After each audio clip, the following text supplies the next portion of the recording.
রাস্তাটা রাশ হয়ে গেছে, আপনারা দেখেছেন। আর আমার সঙ্গে যিনি রয়েছেন, ওই যে বলা হয় না, নিডস নো ইন্ট্রোডাকশন, আমার সঙ্গে রয়েছে সার্থকী বন্দ্যোপাধ্যায়, যার গানের ব্যক্তিগতভাবে তার মিউজিকের, সার্থকীবাবু আপনার মিউজিকের আমি খুবই ফ্যান। মানে কোথাও হয় না কিছু মিউজিক বড্ড আরাম দেয়। রাশ ছবিটাও মানে ট্রেলার টিজার দেখে যেটা মনে হয়েছে, ওই তাড়াহুড়ো ব্যাপারটা নেই, বড্ড একটা আরাম, প্রাণের আরাম, মনের আরাম আছে। হ্যাঁ, একটা অবকাশ যাপনের হ্যাঁ মতপুর, যেটা নেই এখন আমাদের। হ্যাঁ, যেটা আমরা হারিয়ে ফেলেছি। হ্যাঁ। তো এই ছবিটা কাজ করতে গিয়ে কিরকম অভিজ্ঞতা?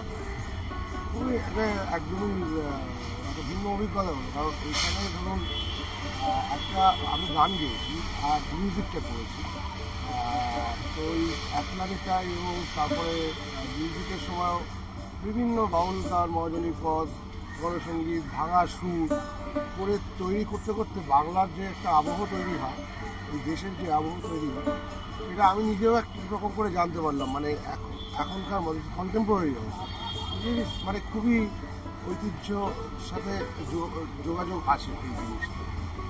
তো সেইটা করতে পেরে খুব ইন্টারেস্টিং জিনিস আছে। মানে ধরুন কিংকংয়ের স্কোর আছে, মানে সেটা তৈরি করেছিলাম দেশজ যন্ত্র দিয়ে তৈরি করেছি, 33 কিংকং আমাদের মতো করে ভেঙে নিয়ে বিভিন্ন ধরনের জায়গা থেকে এই কালেকশনটা করতে আমার খুব এক্সাইটিং।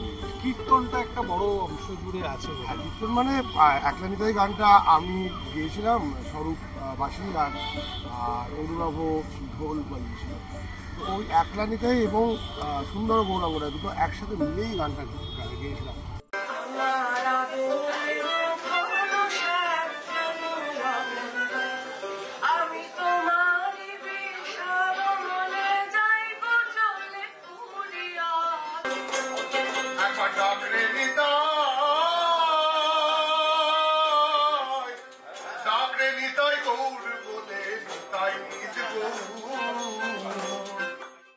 এটা প্রায় 20-25 মিনিট ধরে গাওয়া এবং ওই মিউজিকটাও আছে আর কি।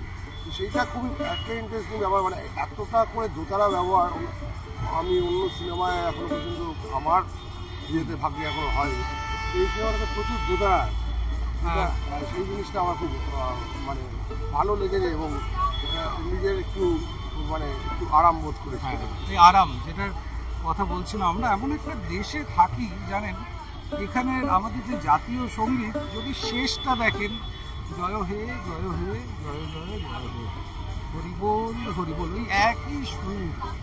আমাদের পরম্পরার মধ্যে, আমাদের বেঁচে থাকার মধ্যে গান এবং এই যে কথাটা বলছে সার্থকীবাবু যে আরাম, সেটার খুব দরকার আছে। এই ছবিটাও বোধ হয়, হ্যাঁ, যেটা ওই রবীন্দ্রনাথের কথা বললেন বলেই বলছি। রবীন্দ্রনাথও যেরকম কোনো একটি বক্তৃতায় বলেছিল যে ওয়েস্টার্ন সিভিলাইজেশন, যে আপনাদের জন্য time is money but for us leisure is wealth. তো এই লেজার ইজ ওয়েলথ, মানে লেজার থেকেই হয়তো মানুষের যা কৃষ্টি, যা সৃষ্টি, সেগুলো হয়তো লেজার থেকেই তৈরি হয়। সেগুলো হয়তো খুব কর্মের মধ্যে দিয়ে সবসময় থাকলে মানে ব্রেক থ্রু হয় না আর কিছু। মানে একটাই জিনিসের মধ্যে আমরা ঘুরতে চাই কাগজের মধ্যে। তো সেইটাই। আর আমাদের দেশের তো মানে এত গান, যেহেতু মানে বোঝাই যায় যে এই নদীর হাওয়া প্রবল আমাদের দেশে ছিল এবং গান আর গান এই তো আছে। তো সেইটার একটা আশ্বাস এই ছবিটার মধ্যে আছে এবং ছবিটার মধ্যে যতটা পেরেছি আমি সেইটাকেই মানে জাস্টিস করার চেষ্টা করি। আর দর্শকদের শেষে কী বলতে চাইবেন এই ছবিটা? তো আসুন, অনেক সময় সত্যি কথাই আপনি যেটা বললেন, যেটা দেখা যায় না এখন, সেই জিনিসটা দেখতে পাবেন, সেই আরামটা পাবেন, সেই অবকাশের যে বোধ, সেটাই 3 ঘন্টার মধ্যে আপনারা নিয়ে বাড়িতে ফিরতে পারবেন রিচার্জ হওয়ার মতো। নিজেদের জন্য নিজেদের মানে সবসময় যে কিছু দেখলে খুব মাথা খাটানো করে খুবই একটা মানে একটা ইন্টেলেকচুয়াল ডেভেলপমেন্ট হলো অমুক, সেটা সেসবের থেকেও আরেকটা আর্টের মধ্যে মনে হয় একটা প্লিজিং নেচার আছে, প্লিজেস একটাই, সেই নেচারটা এই ফিল্মের মধ্যে আছে। সেই জিনিসটা আমার মনে হয় লোকজনকে অনেক বেশি উদ্বুদ্ধ করে, ইন্সপায়ার করে এই অবকাশের দিকে তাকিয়ে থাকার জন্য। এই অবকাশের দিকে তাকিয়ে থাকলেও আমি কাজের মধ্যে ওই খোলা মাঠটা আমার মধ্যে ওই ফিল্মের মধ্যে সেটা যদি দেখে তাহলে সেই জিনিসটা খুঁজে পাবে তোমার মনে হয়।